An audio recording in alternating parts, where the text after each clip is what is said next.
Зээ. Эрхэм мөндөд үзэгчдээ. Удаан хугацаанд завсарсны эцэст Эмилийн 100 эрхмийн 3 дахь дугаар ороход бэлэн боллоо. Уг нь эхний дугаар дээр л 100 хандлт авч маваад овоо явж байсан. Гэтэл 2 дахь дугаар дээр копирайт аваад биш тэгээд эмзэг юм болохоор сэтгэлээр сэтявж 2 сарын турш хичээндээ эцэсний эцэст төмөн олонтойгоо Сибирийн талаар буулахаар микээ залгацсан, цайгаа чандсан, боозоо тавьсан сууж байна.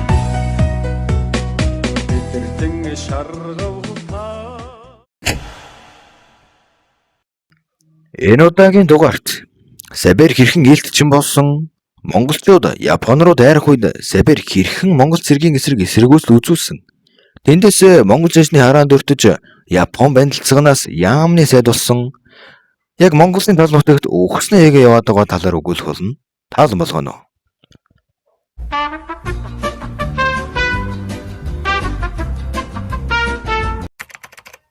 1266 он. Хар оронгоос гарсан Монголын алтан гэрээтэй ээлж Японы шогонтой холбоо тогтоохоор Арбинаар дамжин Японы ард ирлээ. Гэтэл тэднийг Японд хөл тавьгүй үгүй юу шууд барьж авч чи юу хүн бэ? Гэтэл бид бол та нартай дипломат холбоо тогтоохоор ирсэн хүмүүс. Харин чи яаж Монголын их хааны алтан гэрээтэй ээлжийг барь зөрхөлж байна? Гэд алтан гэрээгийг харуултал Японы шогон монголчууд гисэн үү? Гэсэн таних ч юм байна.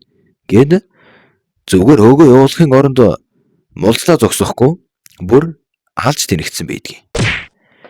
Ийм гом авилдал хийсэн японочдыг сонсоод хувилаахан ихэд хийлгэнэж яасан байх нь. Хятгаар шийдэж цэргээ цуглуулж хийсэн байх нь.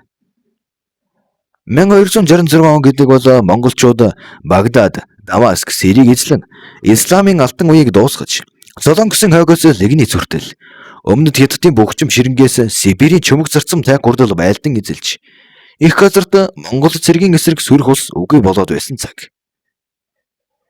Эцэст нь нэг юм Хувилаа хаан цэргээ засаж дуусаад 1274 оны 11-р сарын 2-нд Гёнсанаас зөрчид Монгол Солонгосын нээсэн 30,000 цэрэг 900 онгоцоор Зүшимаа арал газартлаа.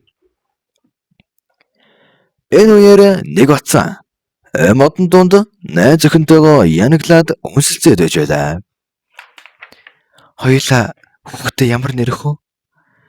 Би л эрэгтэй төрөл залбаа, эмэгтэй төрөл холбоо гэж нэргэнэ.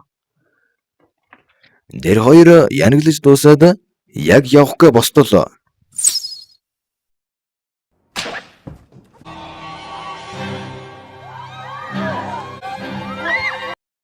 Саяхан ирээдүгөө хамтдаа төсөөлж байсан хүн нь Монгол цэргийн дууд сумны зараа болсонд Мансибэр шокорсноо яасан өдөөс нь ирж байсан 3 зөрчид цэргийг сэлмээрээ завчаад тэр 3-ын нэгийнх нь жадыг намч дахиад ирж байсан 6 хужааг суурин дээр нь нохчуул яах вэ?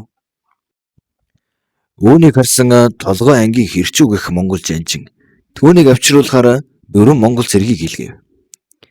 Тэр дөрвийг очих үед Сибирь шууд жадаа саруулгадал энэ ч одоо монгол цэрэг байна та. Жадыг нь ганц авчаад нэг зохин ухаан алдуулан мөрлөн авч явсан байдаг. Гэвч Японы арлыг шогонтой зүг газрын өрсөд тэгшлэх зорилготой байсан монгол цэргүүд эргийн хүчтэй эсэргүүцэлтэй нүүр тулан буцахаар болов. Гэхдээ Сибирь их нутгаа сүүлчийн удаан харж байгаа нь энэ юм.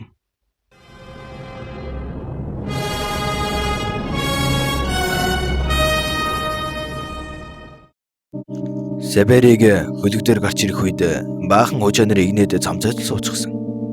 Ядаж байгаад хоорондоо копи пест хийсэн юм шиг яасан ч адилхан юм битээ. Бүгд мань өнөрөг тасгуулрөөстэй. Цаараас нь генет манай монгол жанжин хэрчүү гарч ирээд. За чи энд байхад 100 шилэгдмэл хужаагаас дурын 3 хүнээс сонгож аваад тулалд. Эсвэл найз хүүгэн шиг суман зараа болж өгөх гэж хэлээд Сибирьт махир илдэг өг.